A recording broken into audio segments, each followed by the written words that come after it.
नमस्कार, भारतीय नेटवर्क देख रहे हैं आप और आपके साथ मैं हूं राजेंद्र सिंह ठाकुर। नजर डालते हैं आज की बड़ी दो खबरों पर जिन पर रहेगी सबकी निगाहें। बड़ी खबर पाकिस्तान से आ रही है, जहां बलूचिस्तान की राजधानी क्वेटा में आज दोपहर एक भीषण फिदायनी हमला हुआ है। हमलावर ने बारूद से भरी कार सीधे फ्रंटियर कॉर्प्स यानी एफसी के मुख्यालय के गेट से टकराई और उसके बाद जोरदार विस्फोट कर दिया। शुरुआती जानकारी के मुताबिक इस धमाके में 6 से ज्यादा लोगों की मौत हो गई है, जिनमें सुरक्षा बलों के जवान भी शामिल हैं। कई लोग गंभीर रूप से घायल हुए हैं। धमाके के बाद पूरे इलाके में अफरा तफरी मच गई और दहशत का माहौल है। आज मंगलवार की दोपहर क्वेटा के जिन्ना रोड पर एक ऐसा मंजर देखने को मिला जिसने पूरे पाकिस्तान को दहला दिया। घड़ी में करीब 12:15 हुए थे। लोग अपने अपने काम में व्यस्त थे। तभी अचानक एक कार तेज रफ्तार से फ्रंटियर क्रॉप्स के हेडक्वार्टर की ओर बढ़ती दिखाई दी। इससे पहले कि सुरक्षा गार्ड कुछ समझ पाते, कार सीधे मुख्य गेट से टकराई और जोरदार धमाका हुआ। विस्फोट इतना शक्तिशाली था कि आसपास की इमारतों के शीशे चकनाचूर हो गए। गाड़ियों के अलार्म बजने लगे। धमाके की आवाज पूरे शहर में सुनाई दी और धुएं का गुबार आसमान तक उठ गया। लोग चीखते चिल्लाते हुए अपनी जान बचाने के लिए भागने लगे। प्रत्यक्षदर्शियों का कहना है कि धमाका इतना भीषण था कि जमीन हिल उठी और इलाके में तुरंत धुआं ही धुआं छा गया। कई लोग घायल होकर सड़क पर गिर पड़े। किसी के कपड़े खून से लथपथ थे तो कोई मलबे में दब गया था। जैसे ही धमाके की खबर फैली, पुलिस और सेना की टुकड़ियां मौके पर पहुंची। पूरे क्षेत्र को घेर लिया गया। स्थानीय प्रशासन ने एम्बुलेंस और फायर ब्रिगेड की गाड़ियों को तुरंत रवाना किया। घायलों की नजदीकी अस्पताल ले जाया गया। डॉक्टर्स ने कई घायलों की हालत नाजुक बताई। पुलिस अधिकारियों के मुताबिक इस आत्मघाती हमले में 6 से ज्यादा लोग मारे गए। इनमें आम नागरिकों के साथ साथ 3 फ्रंटियर कोर्स के जवान भी शामिल हैं। कई घायलों का इलाज चल रहा है। सुरक्षा एजेंसियों का मानना है कि यह हमला सीधे एफसी हेडक्वार्टर को निशाना बनाकर किया गया। सूत्रों के अनुसार हमलावर विस्फोटकों से भरी कार लेकर आया और उसे गेट से टकराकर खुद को उड़ा लिया। धमाके के तुरंत बाद इलाके में गोलीबारी की आवाज भी सुनाई दी। यह साफ नहीं है कि गोलीबारी सुरक्षा बलों और अन्य हमलावरों के बीच हुई। यह महज चेतावनी फायरिंग थी, लेकिन इसने दहशत को और बढ़ा दिया। फायर ब्रिगेड ने मौके पर पहुंचकर आग पर काबू पाने की कोशिश की। कई वाहन और आसपास की इमारतें भी आग की चपेट में आ गई। दमकल कर्मियों ने मुश्किल से आग पर काबू पाया। धमाका सुनते ही स्थानीय लोग घरों से बाहर निकल आए। किसी ने इसे भूकंप समझा तो किसी ने सोचा कि पास की कोई इमारत ढह गई। चश्मदीदों ने बताया कि धमाके की आवाज मीलों दूर तक सुनाई दी। पूरा क्वेटा शहर में दहशत फैल गई। लोग अपने परिजनों से संपर्क करने लगे। एक स्थानीय दुकानदार ने बताया कि मैं अपनी दुकान पर बैठा था, अचानक जोरदार धमाका हुआ। दुकान के सारे शीशे टूट गए। लोग चीखते हुए बाहर भागने लगे। मैंने तुरंत शटर गिराकर परिवार को फोन किया। ऐसा मंजर मैंने पहले कभी नहीं देखा था। धमाके के बाद एजेंसियां मौके पर पहुंची और सबूत जुटाने में लग गई। बम डिस्पोजल स्क्वाड भी मौके पर मौजूद रहा। शुरुआती जांच में पुष्टि हुई कि हमला कार बम से किया गया। अब तक किसी आतंकी संगठन ने इस हमले की जिम्मेदारी नहीं ली है। हालांकि पाकिस्तान में पहले भी ऐसे हमलों में तहरीके तालिबान पाकिस्तान और बलूच अलगाववादी गुट शामिल रहे हैं। क्वेटा, जो बलूचिस्तान की राजधानी है, लंबे समय से आतंकी हमलों का गवाह रहा है। यह क्षेत्र विद्रोही गतिविधियों और अस्थिरता के लिए जाना जाता है।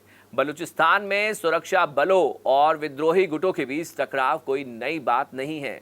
विशेषज्ञों का मानना है कि यह हमला पाकिस्तान की सुरक्षा व्यवस्था पर बड़ा सवाल खड़ा करता है, खासकर तब जब निशाना सीधे सीधे सेना और पैरामिलिट्री बल का मुख्यालय हुआ। यह हमला सिर्फ पाकिस्तान तक सीमित नहीं, बल्कि पूरे दक्षिण एशिया की सुरक्षा के लिए चिंता का विषय है।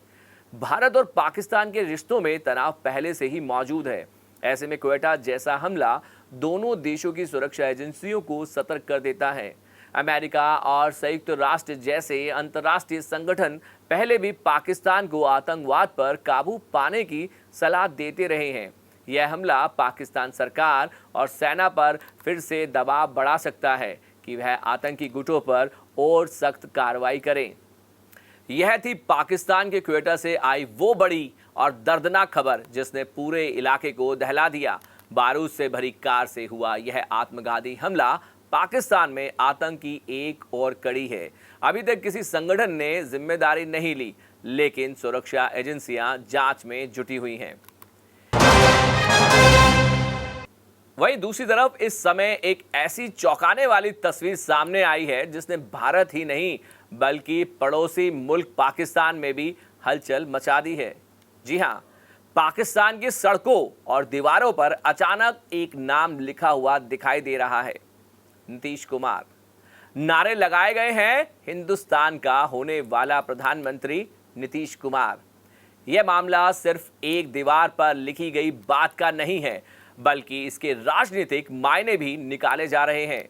सवाल उठ रहा है कि आखिर पाकिस्तान में भारतीय नेता का नाम क्यों लिखा गया और क्या इसके पीछे कोई बड़ा संदेश छिपा हुआ है।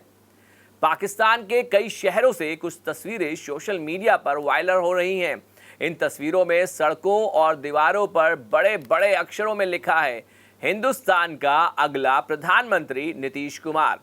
स्थानीय पत्रकारों के मुताबिक ये नारे हाल ही में पेशावर और लाहौर जैसे शहरों में दिखाई दिए हैं। हालांकि यह स्पष्ट नहीं है कि इन्हें किसने लिखा और इसके पीछे क्या मकसद था, लेकिन इतना तय है कि इससे पाकिस्तान की राजनीति में खलबली मच गई है। नीतीश कुमार, जो फिलहाल भारत के एक बड़े विपक्षी चेहरे के रूप में देखे जाते हैं, उनके नाम का इस्तेमाल पाकिस्तान की जमीन पर क्यों हुआ? क्या यह महज किसी स्थानीय समूह की शरारत है या इसके पीछे कोई राजनीतिक संदेश है? विशेषज्ञों की माने तो यह पता चलता है कि पड़ोसी मुल्क में इस तरह के नारे लगाना एक तरह से भारत की राजनीति में बढ़ती हलचल का संकेत है। पाकिस्तान की आम जनता अक्सर भारत की राजनीति पर नजर रखती है। ऐसे में नीतीश प्रधानमंत्री बन सकते हैं वाला नारा लगाना चर्चा का विषय बन गया है।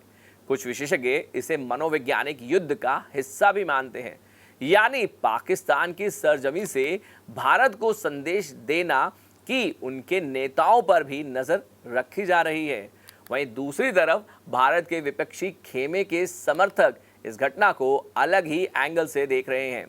उनके मुताबिक पाकिस्तान तक अगर नीतीश कुमार का नाम पहुंच गया है तो इसका मतलब है कि वे अंतर्राष्ट्रीय स्तर पर चर्चा में हैं। पाकिस्तान के नागरिकों से जब इस पर पूछा गया तो उन्होंने क्या कहा? शायद यह युवाओं की नाराजगी या मजाक का तरीका है। वहीं कुछ का मानना है कि भारत के नेताओं का नाम पाकिस्तान में इस्तेमाल होना वहां की अस्थिर राजनीतिक परिस्थितियों को भी दर्शाता है। तो पाकिस्तान की दीवारों पर लिखे गए ये नारे भले ही कुछ लोगों को सामान्य लगे, लेकिन इसके पीछे गहरी राजनीति छिपी हो सकती है। आखिर किसने लिखे ये नारे? क्या ये पाकिस्तान की ओर से कोई संदेश है या महज एक शरारत? यह अभी साफ नहीं हो